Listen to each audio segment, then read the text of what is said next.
كنت تعرف دي؟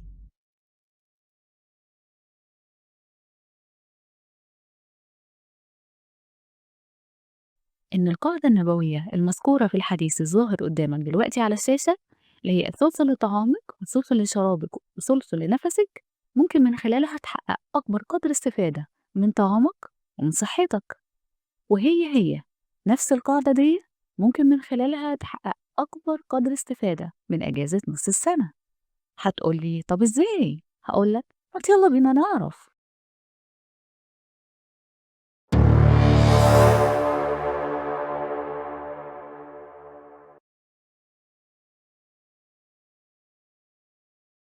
أجازة نص السنة 14 يوم. اسمح لي أقولك في البداية هنخليهم 12 يوم بس ما تقلقش، اليومين اللي احنا طلعناهم دول هنخليهم بس معانا كده على جنب، وهقولك في آخر الفيديو هنعمل بيهم ايه. هنفترض دلوقتي إن أجازة نص السنة هم 12 يوم.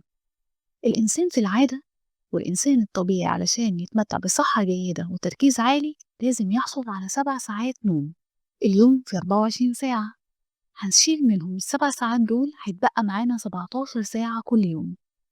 ال17 ساعة دول هنطلع منهم ساعتين على جنب، ساعتين هيبقوا مثلا للأكل وللعناية الشخصية. هيتبقى معانا خلال اليوم 15 ساعة بحالهم. هنستفيد بيهم ازاي؟ من خلال القاعدة النبوية اللي ذكرناها في بداية الفيديو: ثلث وثلث وثلث. التلت الأولاني هيكون للترفيه، والتلت التاني للتطوير، أما التلت الأخير فهيكون للتغيير. بس التلات تلات دول هيكونوا متغلفين بتلاتة، هيكونوا معاهم ملازمينهم طول الوقت.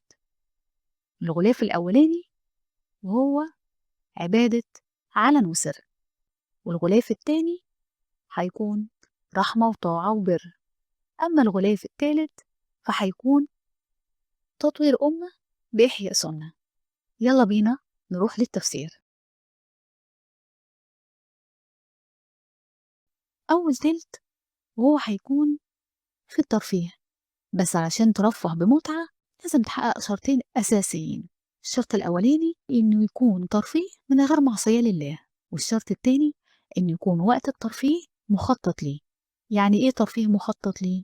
يعني أنت عارف بالظبط هتعمل في إيه، مش مجرد هتبقى قاعدة على وسائل التواصل الاجتماعي، صفحة توديك وصفحة تجيبك، أو ترند يوديك وترند يجيبك، أو مواضيع ومشاكل وحواديت ما كانش ليك دعوة بيها، بس الفضول هو اللي وداك عندها. فانتبه لوقتك واستمتع في طاعة لله وفايدة.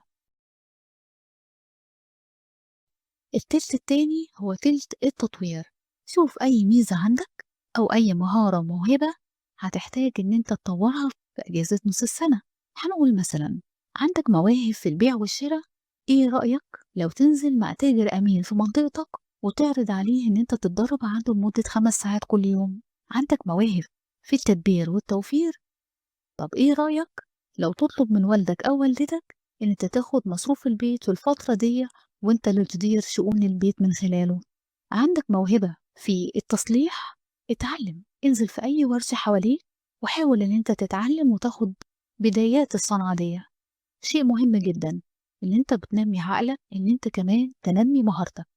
لكل إنسان مميز في هذه الحياة إلى جانب مهاراته العقلية عنده مهارات يدوية، انت عطلت واحدة فيهم وجد ملاذ في التانية.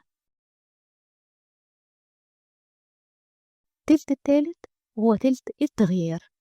هنحاول نشوف سلوك معين في حياتنا ما كناش راضيين عنه ونحاول ان احنا نغيره.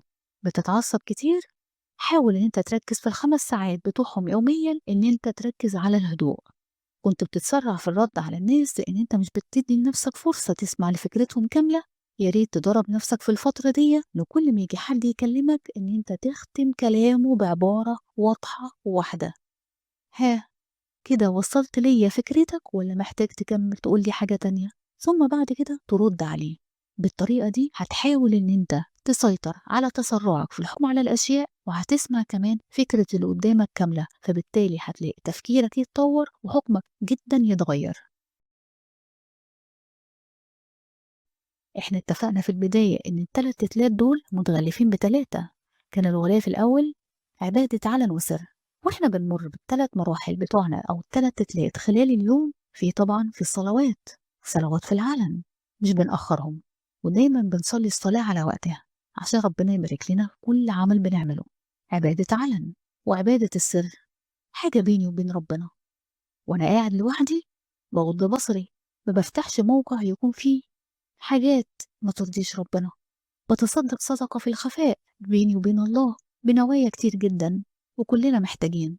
فخلي لك دايما عبادة في العلن، وعبادة وخبيئة بينك وبين ربنا في السر. كان الغلاف التاني اللي هيغلف مراحل يومنا التلاتة، وهي رحمة وطاعة وبر. أولى الناس بالرحمة وبالطاعة وبالبر هما طبعا والدنا ووالدتنا، عاملهم بالرحمة، عاملهم بالإحسان والطاعة، ما تتأخرش عليهم. لما يطلبوا منك طلب اعمله لهم بكل سماحة نفس ورضا. انت على فكرة بترضي ربنا وبترسم طريق وشكل حياتك في المستقبل، لأن كل اللي هتعمله دلوقتي أولادك هيعملوه معاك بالحرف. كمان جزاء عملك دوا توفيق ورضا وسعادة في حياتك طول العمر. الغلاف التالت اللي هيغلف 3 مراحل يومنا هو تطوير أمة بإحياء سنة.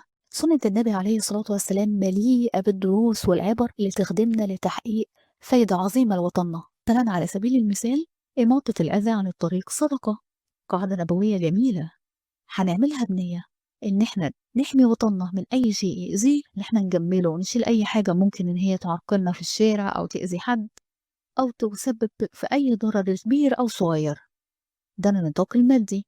وممكن كمان إن إحنا وإحنا قاعدين على وسائل التواصل الاجتماعي أشياء ممكن تأذينا، هنلاقي بوست بيتكلم على توافه ممكن إن هي تعطل وتسطح من تفكير الناس، ومشيرهوش ولا حتى أهتم إن أنا أعلق عليه علشان ما أكونش مشارك ليهم في تفاهل العقول وتقزيم للتفكير.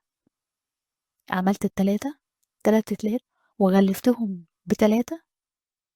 على فكرة احنا بقالنا يومين، اليومين اللي احنا سبناهم من بقية ال14 يوم الخاصين بالأجازة هنستمتع بيهم مع قرايبنا، وهنشارك فيهم مع قرايبنا سعادتهم أحلامهم، هنروح نزور قرايبنا فيهم ونعمل صلة الرحم، هنسعد فيهم، ودول يكونوا النهاية والختام ونص السنة اللي كانت مثمرة جدا وكانت عامرة بالفوائد. أنا في الفيديو اقترحت عليك بعض اقتراحات، انت كمان ممكن بنفس الفكرة الأصلية تقترح علينا في التعليقات باقتراحات أخرى للاستفادة من أجازة نص السنة. قولنا الكتاب اللي هتقراه هيكون ايه، الموقع اللي انت هتتابعه هيكون ايه وهنستفاد منه ايه. قولنا فكرة تغلي بيها وقتنا ونطلع كلنا كسبانين من الفترة دي. حط بذرة خير وانت رويها واحنا معاك هننميها. شاركنا في التعليقات باقتراحاتك، زين صفحتنا بآرائك. شفت دلوقتي